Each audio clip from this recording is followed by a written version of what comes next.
Ajo ndjesie pakëndshme e rënde fryrjes së barkut, besoj se pothuajse të gjithë e njohim, apo jo. Në këtë material do të zbulojmë 18 strategji konkrete për ta luftuar këtë problem, duke filluar nga zgjidhjet e shpejta e deri te ndryshimit afatgjata në stilin e jetesës. Kjo është pyetja që me siguri ja kemi bërë vetes her pas here.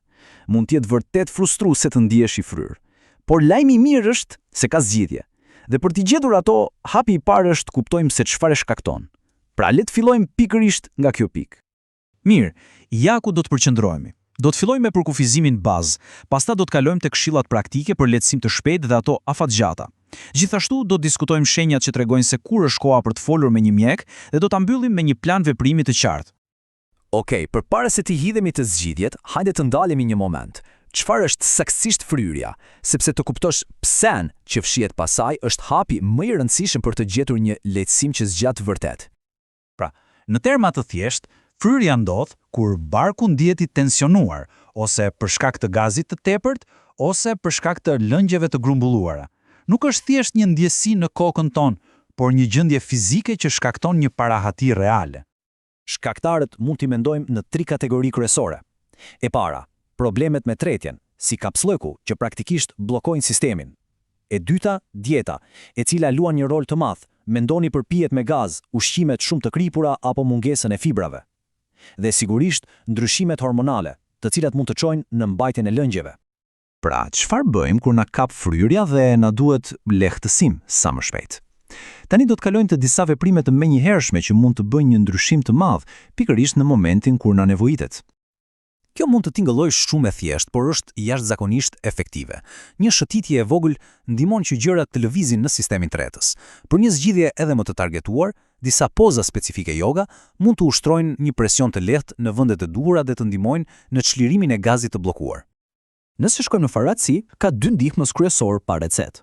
Kapsulat e mentes funksionojnë duke relaksuar muskujt e zorëve, gjë që lejon që gjithçka të lëvizë më lirshëm. Nga ana tjetër, simetikoni funksionon ndryshe. Ai thyen fluskat e mëdha të gazit, duke e bërë më të lehtë për trupin që ta nxjerrë jashtë ajrin.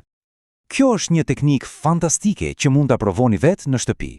Duke ndjekur drejtimin e zorrës së trash, ky masazh i lehtë mund të stimulojë lëvizjen dhe të ofrojë lehtësim.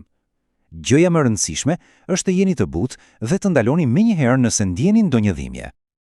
Po kur mos e nënvlerësoni fuqinë e një banje të ngrohtë? Seriozisht, nxehtësia ndihmon në qetësimin e muskujve të barkut, ndërsa relaksimi ul nivelin e stresit, i cili është i lidhur ngushtë me shëndetin e sistemit tonë tretës. Zgjidhjet e shpejta janë fantastike për momentin, por cili është qëllimi i afatgjat? Parandalimi, sigurisht. Tani do të fokusohemi te strategjitë afatgjata, ato zakone të qëndrueshme që mund t'i ndërtojmë me kalimin e kohës për një sistem tretës më të shëndetshëm. Tani dëgjoni këtë shifër, sepse është vërtet e habitshme. Vetëm 7% e njerëzve marrin sasinë e duhur të fibrat çdo ditë. Duke marrë parasysh se fibrat janë thelbësore për të mbajtur sistemin tretës në lëvizje dhe për të parandaluar kapslëkun, ky deficit kaq i madh është një nga arsyet kryesore të fryrjes kronike. Ja 2 ndryshime super të thjeshta, por me një ndikim vërtet të madh. Të zëvendësosh pijet me gaz me ujë eliminon një burim të madh gazi. Dhe në vend shamshakëzit që na bën të gëlltisim ajër, provoni mente.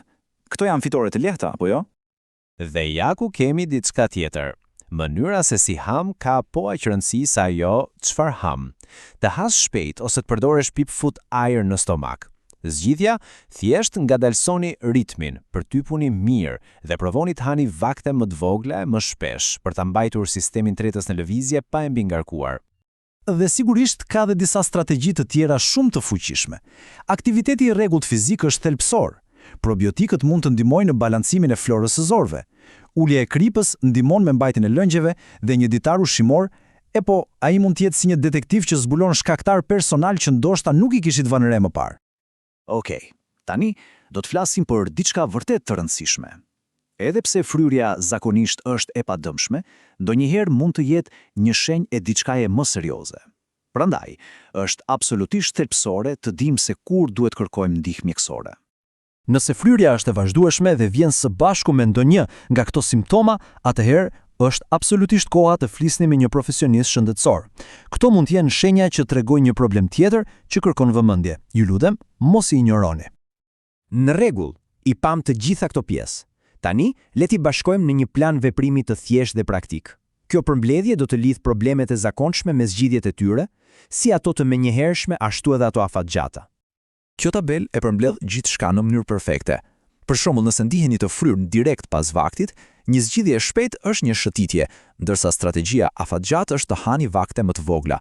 Nëse problemi janë gazrat e kapslloku, një masazh ofron lehtësim të menjëhershëm, ndërsa rritja graduale e fibrave është zgjidhja parandaluese. Çelësi është të lidhni veprimin e menjëhershëm me një zakon afatgjat. Dhe kështu, arrim në fund me këtë pyetje. Lehtësimi nuk kërkon një transformim total të jetës brenda një nate. Gjithçka fillon me një hap të vetëm. Cili do të jetë ndryshimi i parë i vogël? Ndoshta të zgjidhni ujin në vend të një pije me gaz? Apo një shëtitje 10 minuta pas drekës? Hapi i parë është gjithmonë më i rëndësishme.